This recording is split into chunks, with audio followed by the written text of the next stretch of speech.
Aja nungguin. Aduh, pedes banget. Udah mati ya? Iya, masih berasa pedes ya, Dok ya? Asik. Lampu dong, biar muka kami bercahaya nih. Asik, kayak mau press conference ya.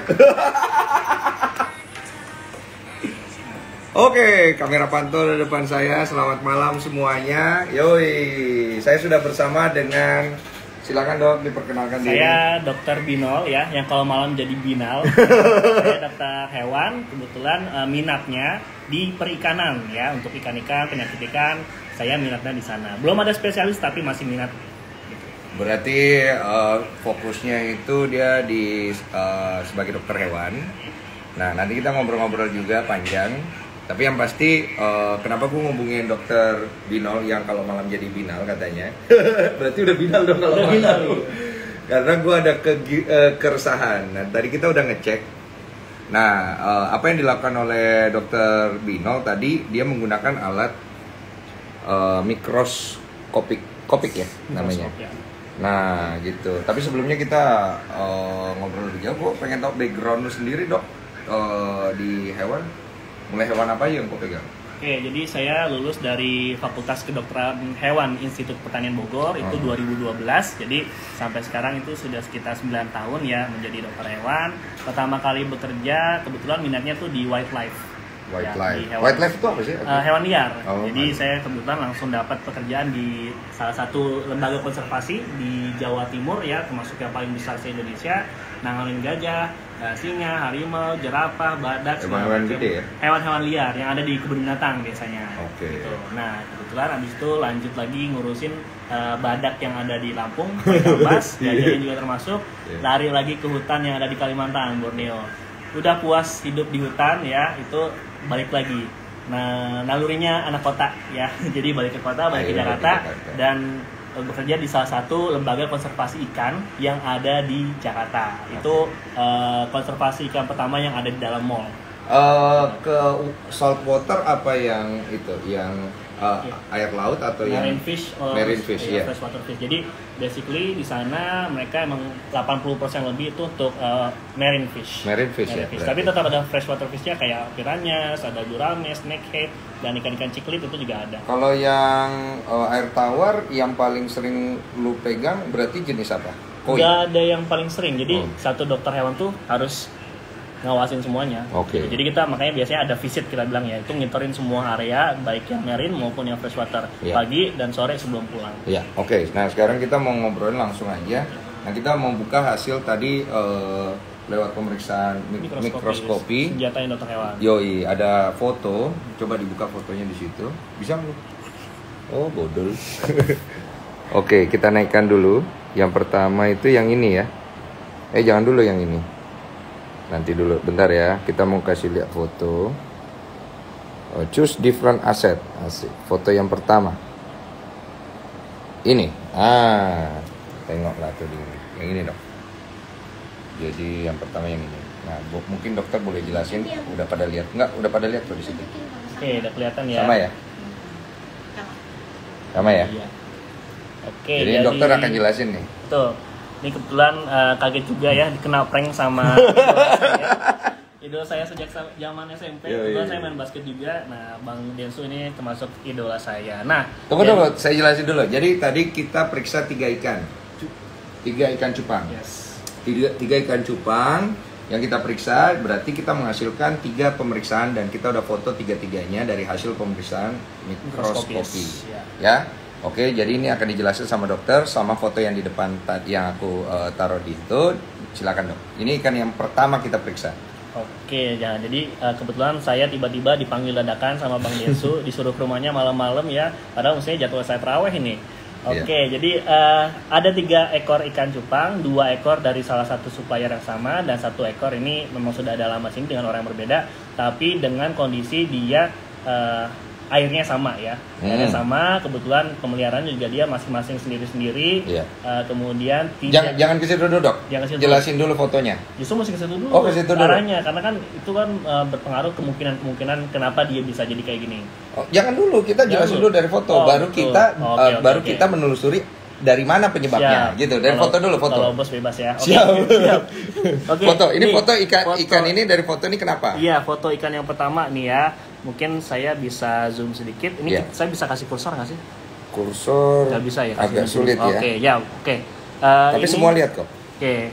Ini kalau misalnya teman-teman lihat ada salah satu line merah ya, garis merah ini sih kemungkinan masih pembuluh darah perifer kita bilang ya, pembuluh darah yang ada di kulit, tapi itu kecil. Cuma kalau kita lihat sebelah kirinya itu dari yang bulatan-bulatan hitam yang seperti flakes ya, mungkin itu kan lebih ke pigmen kulit dari si ikan ya. Nah, cuma di pigmen itu ada kita lihat suasana yang berwarna merah, kemerahan gitu ya. Ini ya.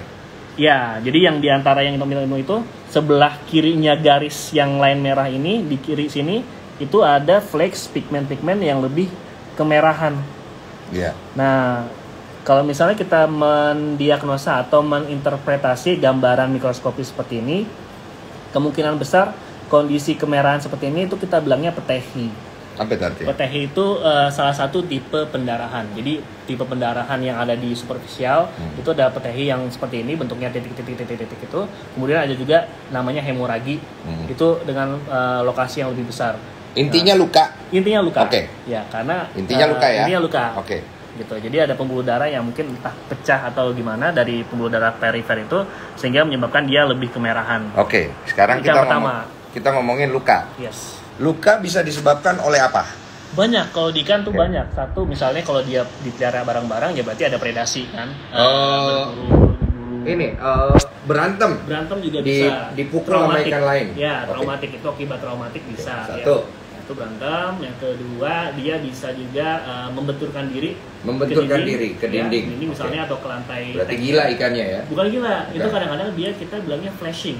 Apa itu artinya? Flashing itu pergerakan secara cepat dan tiba-tiba, seperti ikannya itu pengen menggaruk. Jadi mungkin ada yang gatal. Gatal tuh bisa, misalnya protozoa, bisa, cacing juga bisa, bakteri pun bisa, virus juga bisa. Dia kemerahan gitu, dia makanya ada reaksi ingin menggaruk badannya karena gatalnya itu. Oke, jelas ya. Makanya tiba-tiba dia gitu goyang. Oke, berarti harus ada benturan atau harus ada gesekan ya. Yang Dan ketiga, tunggu dulu, itu konfirmasinya harus lewat mikroskop ya. Itu dengan metode namanya skin scrape.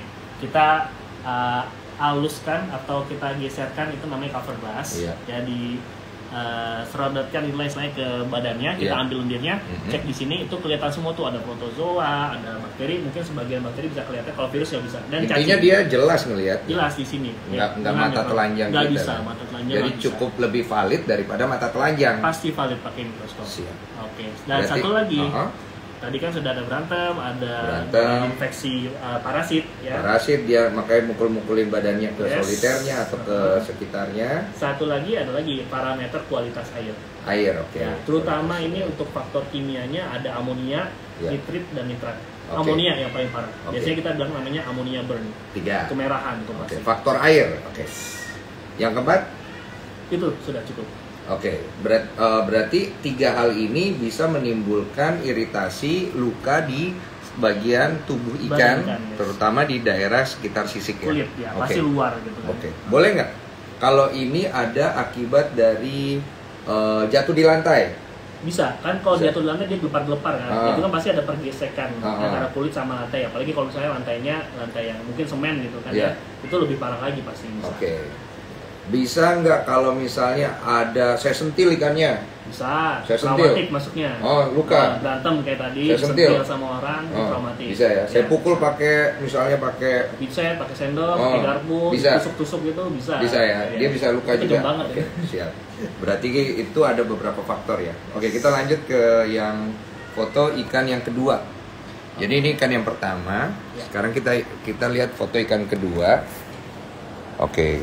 Aku kasih lihat dulu. Ini foto ikan yang di sini ya.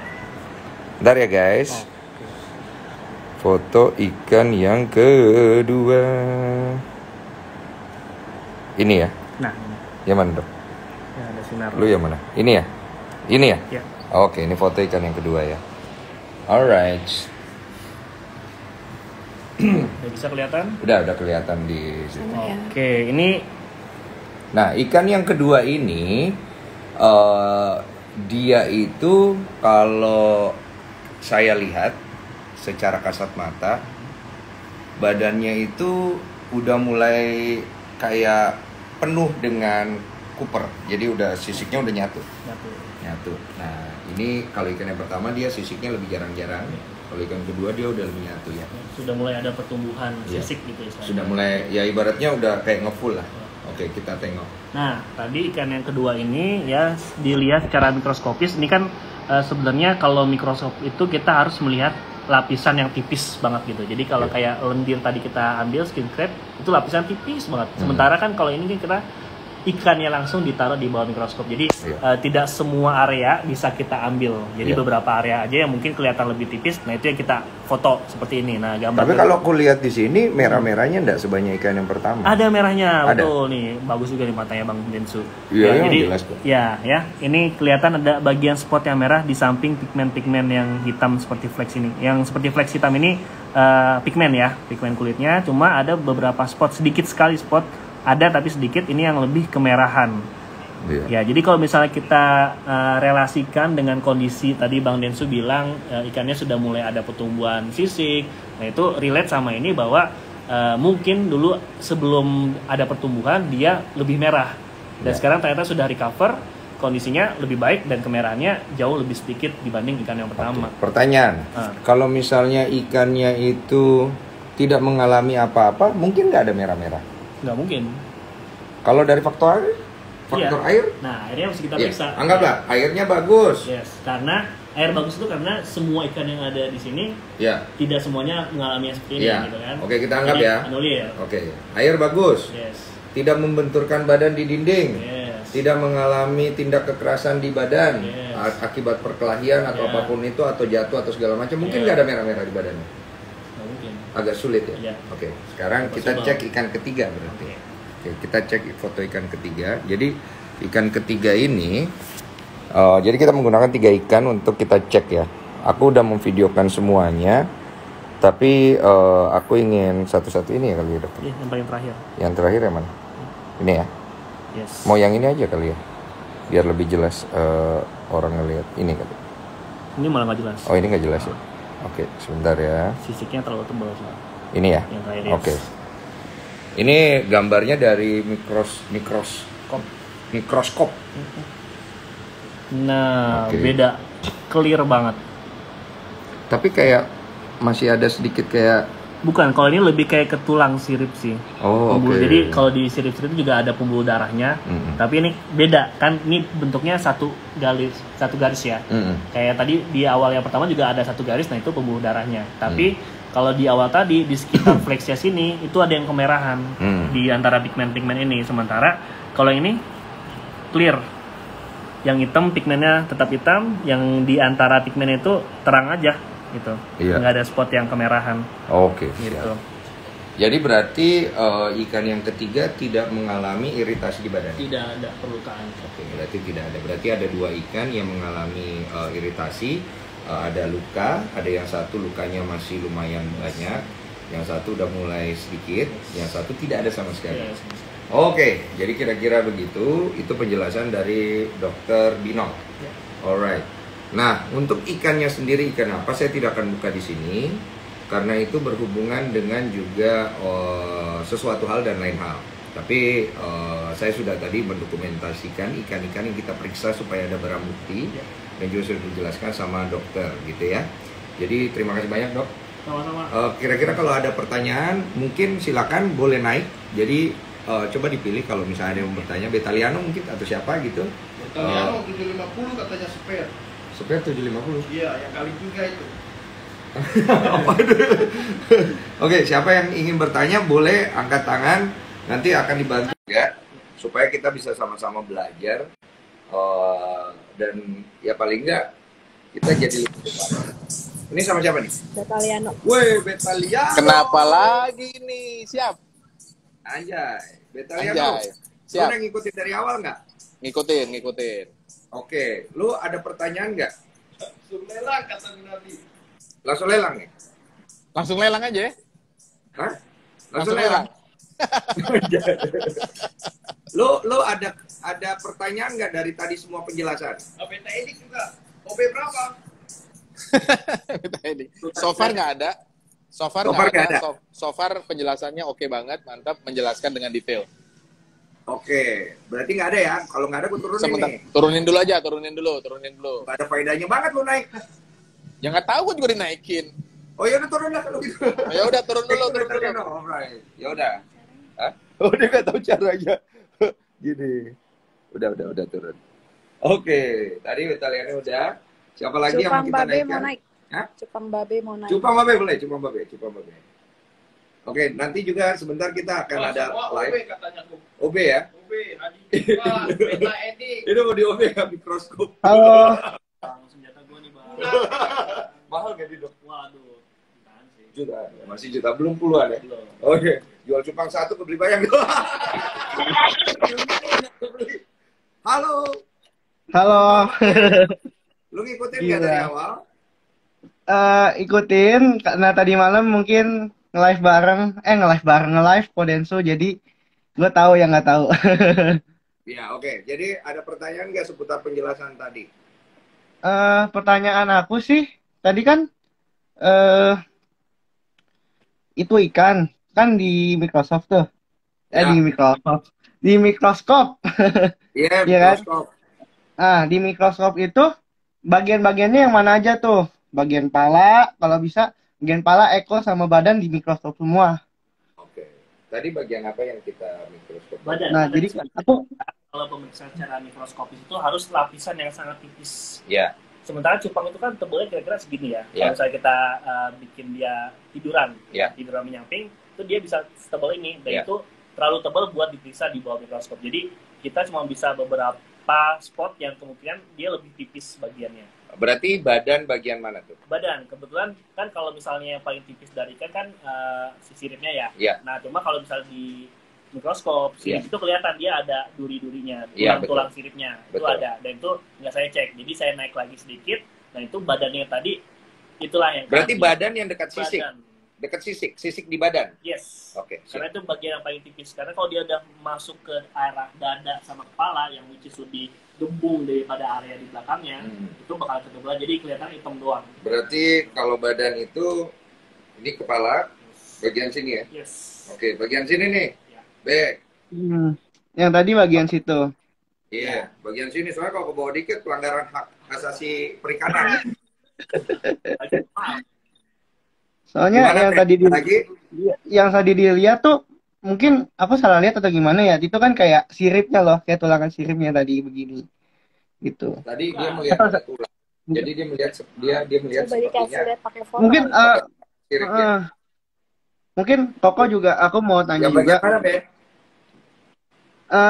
Bukan yang ini deh kayaknya. Bukan yang ini ya. Yang awal-awal kali pertama. Yang Ini awal, ya yang awal, betul. yang ini, Nah, itu ya, itu seperti tulangan.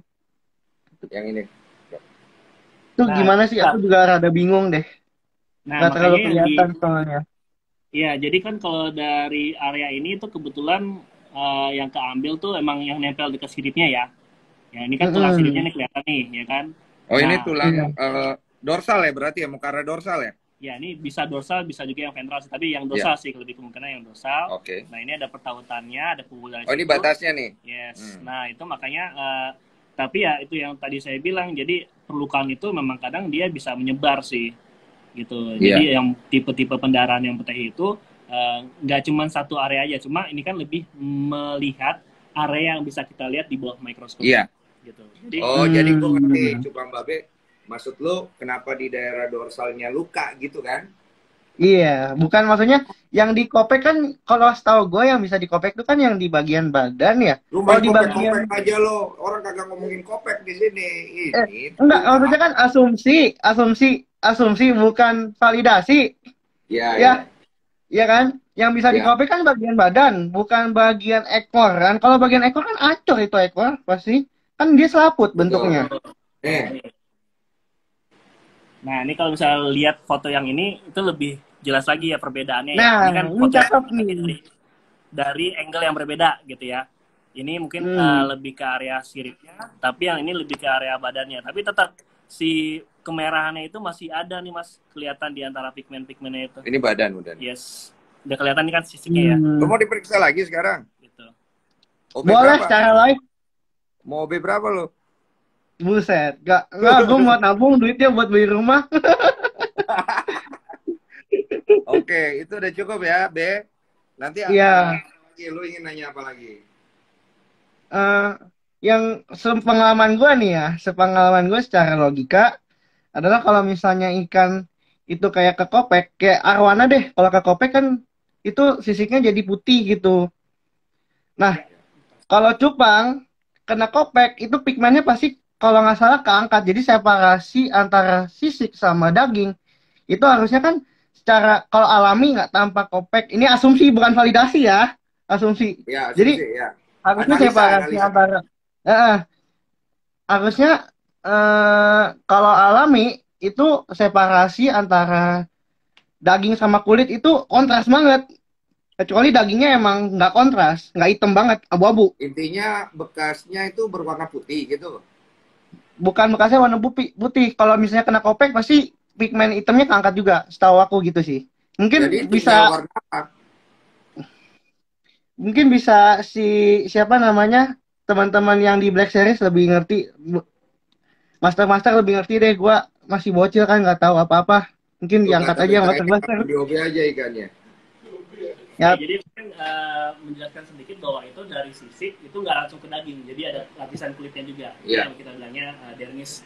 Iya. Jadi pigmen itu nggak cuma di sisik tapi juga ada di kulit. Iya. Jadi nggak sisik terus daging gitu, karena Iya. masih ada Intinya lapisan. aku masih bingung, Babe, kau ini arahnya pertanyaanmu kemana ya? enggak. Setahu aku kalau misalnya ikannya sisiknya dikopek, itu pigmennya keangkat gak mau tanya doang. Oh, dia mau nanya kalau Pigmen kalau hitamnya misalnya keangkat gak gitu. ada sisik yang tercabut, pigmennya keangkat. Ikan Nah, itu hitamnya kan ada lapisannya. ada pigmen yang di sisik, ada pigmen yang juga yang di kulit gitu. Karena kan tetap aja si kulit itu kan sisik itu kan derivat dari kulit. Jadi kayak kita kuku nih. Iya. Kuku kan kalau dipotong tumbuh lagi. Sama si sisik dicabut ya tumbuh lagi. Iya. Tapi tetap si pigmen itu nggak cuma ada di sisik tapi juga ada di kulit. Iya. Jadi dibedakan dulu bahwa itu sisik, kulit, baru daging. Iya. Gitu. Jadi Lapisannya kayak gitu. jadi intinya begini, Be. Kalau ada luka, pasti ada sesuatu. Sesuatu hal itu ditimbulkan oleh tadi faktor-faktor yang kita udah jelasin. Pertama, ada faktor benturan. Benturan dia berantem. Dia disikat sama ikan lain. Tunggu. Ini kayaknya gua keluar aja deh. Ini gua keluar aja deh, soalnya gua nggak kredibel kayaknya di sini. Gua turun Oke, aja nggak apa-apa. kali ya. Ya udah turunin dulu Babe biar gue jelasin ya. Jadi Iya. ini penjelasan untuk semua. Oke, udah. Jadi ikan itu kalau ada luka di badannya, tadi sudah dijelaskan. Kan dicek dulu. Dicek ikan ini ada luka nggak? Karena kalau tidak menggunakan alat ini, kita tidak bisa lihat secara jelas lukanya itu sampai ke dalam-dalamnya. Kalau cuma kasat mata, kita bisa mengasumsikan dari sebuah pengalaman atau sebuah analisa. Tapi kalau dari kedokteran, alat ini jelas sekali melihat sampai lapisan yang paling bawah dari struktur ikan, badan ikan itu. Nah, dilihat ada luka. Luka ini memar yang bisa disebabkan. Satu, benturan. Dikarenakan berantem sama ikan lain. Atau predator. Kedua, dia membenturkan badannya di soliternya atau di tempatnya. Intinya pergesekan, benturan, pergesekan. Jatuh ke lantai, ya kan? Dan faktor air. Faktor air dia bisa. Dan yang lain mungkin faktor ibaratnya pemiliknya disentil ikannya, nakal, iseng, ya. Mungkin dia kesal, diangkat, dibanting. Ya, bisa macam-macam. Jadi intinya ada pergesekan di badannya sehingga dia mengakibatkan luka. Jadi nggak mungkin luka itu terjadi begitu aja. Ya kan? Cukup jelas. Jadi tadi 3 ekor ikan yang kita coba, 2 itu ada luka, yang satu lukanya masih seger ibaratnya, yang satu sudah agak berkurang artinya sudah terjadi penyembuhan, yang satu tak ada luka. Gitu. Nah ya, cukup clear ya. Based on pemeriksaan. Alright? Oke. Balikin ke gua. Thank you dok atas penjelasannya. Sekarang Ada ya pertanyaan? oke, faktor kena jaring serokan. Faktor kena jaring serokan bisa? Bisa. Bisa. Traumatik dia. Traumatik bisa. Kena faktor jaring serokan. Bisa.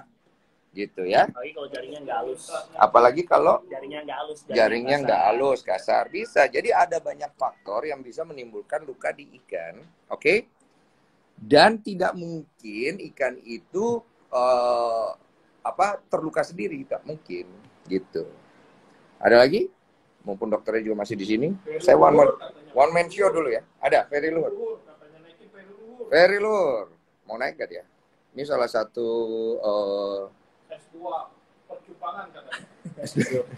S2 bercupangan ya. Dia jago mencupang. Ya? Iya, dia cukup senior sekali Ferry Luhur dia. Halo Om Ferry. Halo malam, Selamat malam, senang apa kabar? Hai Om Ferry. Jangan ngomongin Iya, tantangan. iya. Kita lagi belajar edukasi tentang ikan cupang Iya. dan bagiannya. Ini ada Dokter Pino, Dokter Malam Hewan. dok. Ya. Halo. Oke. Jadi ini Luhur ini dok, dia adalah orang yang cukup senior juga di percupangan. Cuma dia nggak mau dibilang senior. Enggak senior, bukan senior. Ya, dia juga peneliti juga. Lu peneliti kan, Pak? Iya, saintis, peneliti lah. Dia saintis juga. Nah, Om Ferry, tadi kan udah dengar penjelasan. Ada nggak yang kurang berkenan lo dari penjelasannya? Nggak ada, jujur aja saya belum lama tadi ada yang ngasih tahu katanya ada topik menarik gitu. Jadi saya baru join dan ngedengerin sebagian. Tapi yang saya dengar memang dari dokter siapa tadi namanya? Dokter Dokter Bino. Niko. Bino. Ya, Bino. oke. Ya, dari dokter Bino itu tadi saya dengar ada beberapa penyebab ya si ikan itu mengalami kerusakan di sisiknya, benar, dan ada beberapa simpelnya kalau bahasa umumnya ikan itu juga kan memiliki beberapa layer ya. Artinya kalau terjadi kerusakan di sisik atau layer paling luar itu memang paling mudah kita lihat di bawah mikroskop itu. Gitu. Atau kalau sebenarnya teman-teman yang punya kamera DSLR atau apa, kalau ngezoom ikan itu dari sisi yang samping juga akan kelihatan gitu loh kalau ada si sisik yang dirusak gitu. Karena jujur aja saya juga ngulik ya gitu loh, kalau misalnya ketika ada beberapa temen yang bilang kayak ada misalnya ikan solid gitu ya, kemudian ada black scale-nya kan, kuning solid, ada black scale-nya satu sisik gitu loh, maka mereka akan mencoba sebenarnya daripada ikan itu kalah, mereka coba pernah ngikis pakai jarum pentul gitu atau pakai silet gitu. Dan itu nggak semudah itu sih gitu loh, nggak semudah itu. Tapi kalau memang ada yang tadi dokter bilang juga ada lapisan di sisik gitu, kalau kita sebut kadang warna metalik ya, ada warna metalik itu tergantung si kedalaman si warna itu, pigmen itu letaknya di mana, apakah dia di permukaan sisik ataukah dia layer di bawah sisik. Kalau misalnya warna yang ada di bawah sisik itu biasanya warna basic atau kita sebut warna daging kayak kuning, merah, hitam, itu biasanya letaknya di bawah sisik.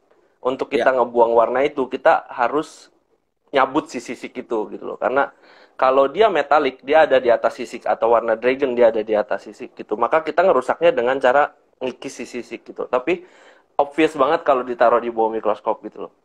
Ya, Gitu. jadi pertanyaan saya buat Om Ferry, penggunaan mikroskop dalam usaha pembuktian atau untuk penyelidikan atau sebuah analisa berdasarkan data untuk mencari tahu ada luka di badan seekor ikan, apakah valid atau tidak? Valid sih, kalau menurut saya itu valid ya. Secara logika, apalagi yang bisa, karena gini, karena gunanya mikroskop tuh untuk membantu kita melihat sesuatu yang tidak bisa dilihat dengan mata telanjang, as simple as that gitu loh. Sementara sisik cupang kan nggak kayak sisik arwana ya gitu loh. Dan kita kadang nggak tahu gitu, ada warna yang memang tadi ada beberapa layer itu. Bisa dicari juga di jurnal-jurnal yang jadi basic IBC itu, memang ditulis ada beberapa layer gitu loh. Makanya, kalau saya sih ngelihat beberapa, intinya gini ya teman-teman, nggak usah panik lah, kita nggak usah terlalu sibuk ngurusin isu-isu gitu kali ya Kodensu ya. Betul. Gitu, karena ketika memang orang-orang yang terkait mau melakukan sesuatu pembuktian, ya feel free ya, apalagi ada Kodensu gini kan memberikan media gitu. Kalau orang yang memang ngerasa nggak terima ikannya dibilang tipuan, silahkan kirim aja gitu, saya rasa nggak akan ngerusak ya dok ya. Kita bisa melakukan satu penelitian yang nggak merusak gitu loh. Misalnya, kalau misalnya mau dilihat di bawah mikroskop biar ikannya nggak sakit, tadi ada yang dicontohin ya, bisa ya. Gitu. Iya. Gitu. Kalau nggak mau ada damage, kita juga bisa membuat ikan itu ada stabilizer untuk ikan itu tenang. Jadi dia di bawah mikroskop dalam kondisi tenang, kita bisa lihat. Dan kalau itu proof yang sangat saintifik ya, ketika kita nunjukin kan ada kerusakan di situ, ya udah gitu loh. Tapi kalau saya sih, tanpa kita pakai mikroskop pun kadang kalau memang damage yang dibuat itu besar, dengan foto pun kadang di zoom itu udah kelihatan gitu. Di center pun kadang kelihatan. Om Ferry, tadi kan kita periksa 3 ikan. Ada 2 yang kita temukan di bawah mikroskop itu ada memar atau berupa sebuah jaringan yang rusak, luka ya? Ya luka. Valid nggak kalau secara pengguna mikroskop ketika kita menemukan ada jaringan yang luka atau memar seperti itu? Valid nggak kalau menggunakan mikroskop? Valid kalau misalnya dilihat dari situ, kadang ya tadi ada sesuatu yang tujuannya apa gitu kalau misalnya kita lihat memar itu, tapi kita lihat nih, wah ini ada luka menurut dokter, berarti itu luka atau bisa, oh itu bukan luka, itu jamur kalau pakai mikroskop. Ada banyak sih, makanya justrunya kita lihat mikroskop untuk menentukan sebenarnya lukanya karena apa gitu kan, lukanya bentuknya apa, apakah kita akan cari tahu lukanya nanti, artinya kita mau pakai mikroskop, begitu dilihat menurut analisa dokter ini luka. Nah, bisa nggak dibantai? Oh, itu bukan luka, Dok. Itu merah-merah aja, itu jamur. Bisa nggak? Saya tadi jujur aja belum melihat hasil dari pengamatannya itu ya. Itu tapi memang kalau menggunakan mikroskop, karena saya memang menggunakan mikroskop juga dan saya ada di lab mikrobiologi juga, ada di lab bioteknologi juga yang ada mikrobiologi di dalamnya, maka memang benar gitu kalau misalnya kita ngelihat itu, kita bisa ngelihat luka karena ada luka, ada warna gitu loh. Itu yang harus kita bedain. Misalnya ada kenampakan merah, apakah itu warna atau luka gitu. Tapi tentu saja dengan mikroskop itu kita bisa ngelihat gitu. Itu ada misalnya luka, tentu ada kontur ya di situ ya, ada tekstur yang berbeda gitu kan dari si daging itu. Tentu jaringannya beda gitu ketika luka gitu loh. Dan itu mungkin ikan yang dibawa ketika Kodensu misalnya nunjukin ikan yang sehat. Nih ikan sehat banget, Dok. Gerakannya bagus, berenangnya bagus. Tapi kita taruh di bawah mikroskop, belum tentu dia sehat gitu loh. Bisa jadi ada luka gitu loh. Tapi lukanya nggak signifikan membuat si ikan itu menunjukkan gejala-gejala visual dia sakit gitu loh. Atau gerakan-gerakan menunjukkan dia sakit gitu loh. Justru itu lebihnya mikroskop gitu. Kalau misalnya ada kerusakan, kita bisa bahkan mendeteksi dini gitu loh. Ya. Thank you Om Ferry. Kalau ada pertanyaan nggak? Udah jago lah ini mah. Enggak Dok. Sama aja lah saya juga. Cuman tukang ikan. Besarnya. Gimana Om? Ada pertanyaan? Sih. Oke, kalau nggak ada. ada. Tadi menarik aja sih, cuman apa namanya yang ada ukiran-ukiran itu kan gitu loh.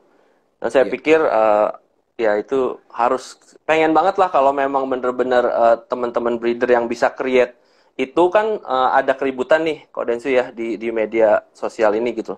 Kalau memang merasa itu adalah sebuah terobosan bahwa itu emang ikan yang memang mereka create secara genetik pemuliaan ya atau selective breeding gitu, mereka menemukan pola yang unik dan mereka merasa ikan itu asli. Ya udah, kita buktikan aja dengan cara yang mereka inginkan gitu. Kalau saya pikir cara yang saintifik ini yang diajukan dokter ini cara yang masuk akal gitu. Buktikan, maka kita menutup mulut orang-orang yang komplain, yang ribut itu, bener nggak? Dengan pembuktian. Tapi sorry nih, kalau ternyata itu memang buatan, ya sorry aja gitu loh. Tapi kalau misalnya biasanya orang yang nggak berani, itu biasanya kan mereka menutupi sesuatu kan gitu. Maka daripada terjadi rumor, better kan kita jelasin gitu loh. Bikin perjanjian misalnya gitu kan, kemudian datang kita buktikan gitu loh. Kita panggil pakarnya gitu loh. Sebenarnya ada hal yang juga pengen saya uruskan dengan adanya Om Ferry Luhut. Saya pribadi hanya menampung. Jadi kemarin kan banyak gitu, Bang, naikin dong masalah pengkopekan ikan. Saya bilang, lu mau naikin ini masalah mau sampai di mana? Karena ujung-ujungnya juga akan berakhir ke arah perdamaian juga. Sekarang lu mau A, tuduh B, tuduh C, tuduh D, tuduh E, tuduh F, buat apa? Betul. Oh, misalnya ada yang merasa dirugikan, oke, saya bantu. Saya bilang, mau pakai apa? Pakai dokter, saya sediakan. Mau pakai ini, sediakan. Mau diedukasi macam gimana pun saya akan bantu. Dan saya tidak akan membela siapa. Saya tidak akan membela siapa. Karena dari tadi kita menganalisa, kita tidak sebut satu nama. Oke, nggak ada yang dirugikan lah di sini ya kan? Saya tidak kasih tahu ikannya apa, saya baru saja ngecek supaya ikan. Jadi saya hanya memberikan edukasi bahwa saya bisa tahu itu ikan secara analisa kedokteran dan saya bisa memvalidasi hal itu. Yes. Itu saya lakukan. Cuman saya kembalikan kepada orang-orang yang pro kontra mengenai masalah itu. Mau diributin, mau terus arah tujuannya mau bawa kemana. Karena kan simpang Iya, siur, simpang siur, betul. simpang siur. Iya Akhirnya dong, apa? Orang yang jualan jenis avatar akhirnya ikan dirugikan. Karena akhirnya ikan yang ori jadi suspek, ya kan? semua jadi suspek. Semua Jadi ikan suspek, dikit ada bentuk apanya dikit yang berbentuk mungkin seperti batik jadi suspek. Semua betul, lempar itu. Jadi dunia percupangannya jadi nggak baik. bener, Gitu loh. Nah, ini sebenarnya bentuk edukasi yang saya berikan supaya kita sama-sama belajar. Panggil betul. dokter, kita panggil. Panggil orang pinter, kita panggil. Panggil orang berpengaruh. Orang pinter, dukun. Juga kan ini seorang microbiologis ya, Iya. biotech ya. Mungkin kalau misalnya untuk validasi yang lebih tinggi secara genetik, kita juga bisa mendeteksi atau mendiagnosa secara penggunaan alat-alat yang lebih high tech kayak misalnya PCR ataupun ELISA gitu ya. Itu yang langsung dari misalnya fisiknya si ikan, ini benar nggak sih genetiknya dia tuh beneran yang itu atau enggak, yang pure atau enggak, itu dengan metode PCR. Kalau ini kan cuma melihat kondisi perlukaan pada kulitnya aja pembuktiannya. Tapi membutuhkan dia genetiknya itu benar-benar yang asli ya dengan cara PCR ataupun ELISA diambil misalnya. Ada banyak ya, itu ada banyak sih yang seperti dokter sampaikan tadi. Tapi saya rasa untuk analisa sederhana yang untuk memecahkan masalah ini sih nggak perlu sampai level genetik itu ya dok ya.